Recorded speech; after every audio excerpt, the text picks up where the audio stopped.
Hey guys, welcome back to our channel. In today's video, we'll continue our EVNG network automation series.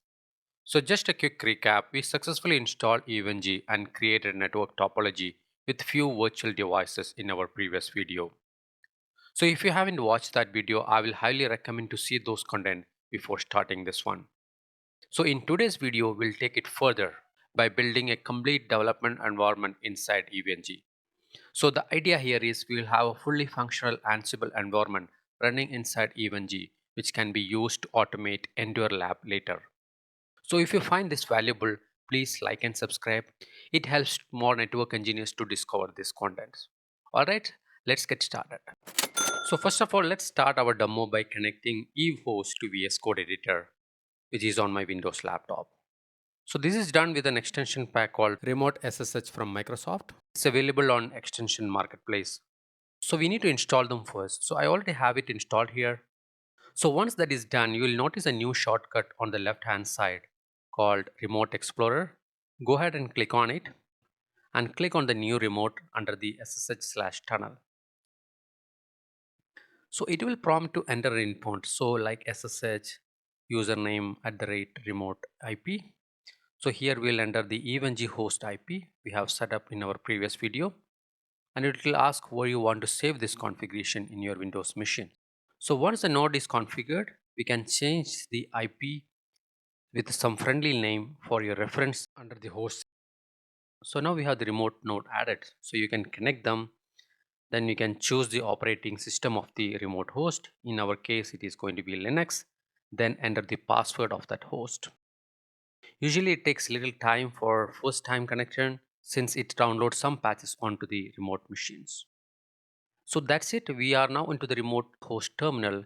We'll be able to do all our actions from here instead of going to the Eve shell. Perfect. So in second part of this video, let's head over to the official documentation and see how we can import Linux image on Eve platforms. So under the documentation at the top, expand on the how to create image sections and click on Linux images. Basically, there are two types of Linux images available. The first one is ready-made Linux pack for Eve. We just need to download those and upload to Eve. So the download link is provided here, which takes us to the Mega download page. So there are quite a bit of Linux distros available, and the standard login credentials also mentioned along with the CPU and the RAM requirement as well. See, on the second option would be the custom Linux image preparations, where we can go with some specific Linux flavors of your choice and add it to the Eve platform. There are few guidelines we need to follow when we deal with this approach. So in this video, we are going with a standard approach. Let's download the latest Ubuntu desktop available on this site. It downloads the tar files. Let's move this file to our local machine to Eve using the WinSCP like we did in the last video. Then we'll go back to our terminal and navigate to the QEMU directory here. The path is actually given in the Eve documentations. We can see the Linux image we uploaded here in the tar format. Let's unzip it first.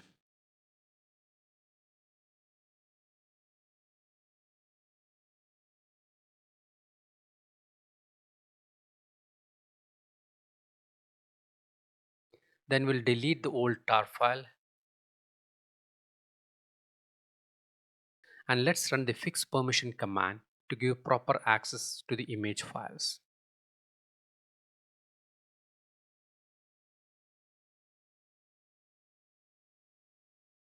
So that's pretty much all we need to do on the terminal side. Alright guys, let's launch our EVNG GUI page here and enter our credential to login. So remember we created a basic lab in our previous video with a cloud connectivity which connects to our home network. Now let's expand this lab and we'll add a new node and we'll search for Linux first. Now here you can see the Linux portion turn out to be blue, which means we have a valid Linux image available. So we can add this as a node, and under the image section we can see the Ubuntu 2204 desktop, and you can change the icon whatever you like. We can also modify the CPU, RAM and Ethernet parameters based on the requirements. I will reduce my RAM to 2 GB since I'm just testing this from my laptop. Click Save to update the node configurations. Next, we'll connect our switch to the Linux node on Ethernet 0 interface. So this will give a network connectivity, also issue an IP from our management range.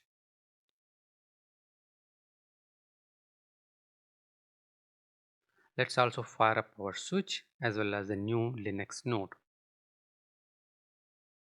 and give it a few seconds. There you go, we have the Linux node turn out to be blue first. Click on it to get the console access. It's currently under booting process and it uses VNC for its console.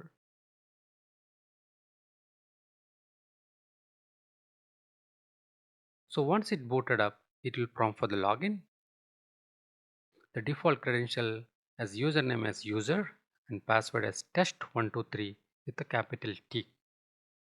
Alright, now we have the Ubuntu desktop loaded up.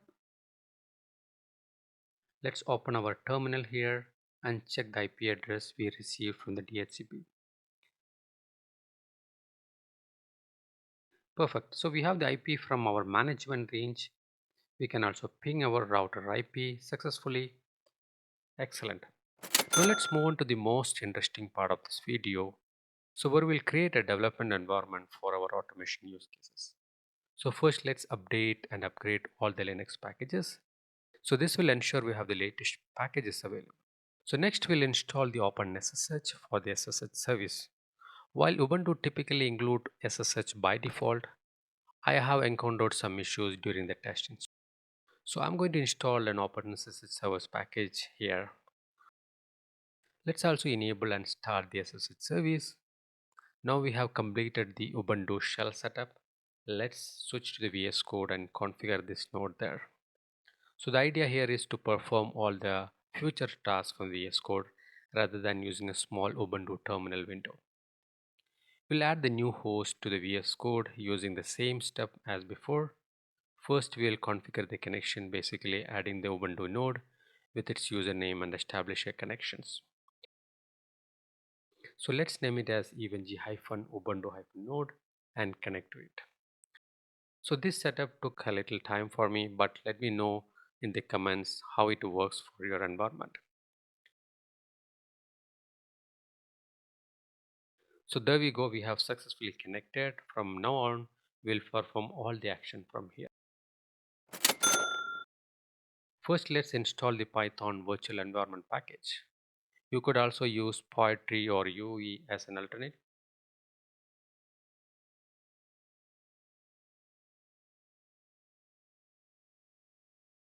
Once it is done, we will create a dedicated directory for our Ansible project. So let's call it as Ansible-project. Now let's create a new virtual environment, call it as Ansible-venv to isolate our project dependencies.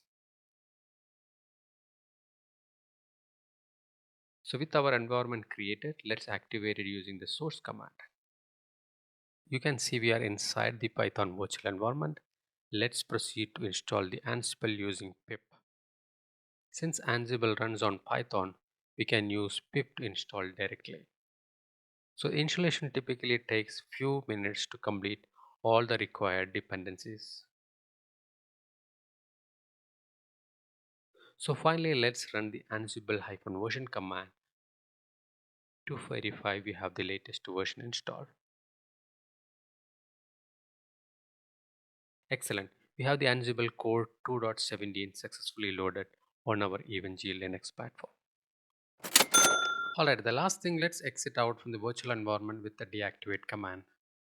Now here little productivity hack, instead of typing those long commands every time we want to work with Ansible projects, let's create an alias that does everything in one shot. So we'll make an alias that jump into straight away to the project folder and activate the virtual environment automatically. So let's call it as netdev as a short and sweet. Now let's reload our bash prompt so that alias can take an effect. Time to test it out. Let's type our brand new alias. Boom, we are directly inside the virtual environment. No extra step, no hassle, perfect. So that's all from me today. So if you found this tutorial helpful, please let me know in the comment section. And don't forget to like and subscribe for more tutorial like this. Thanks for watching.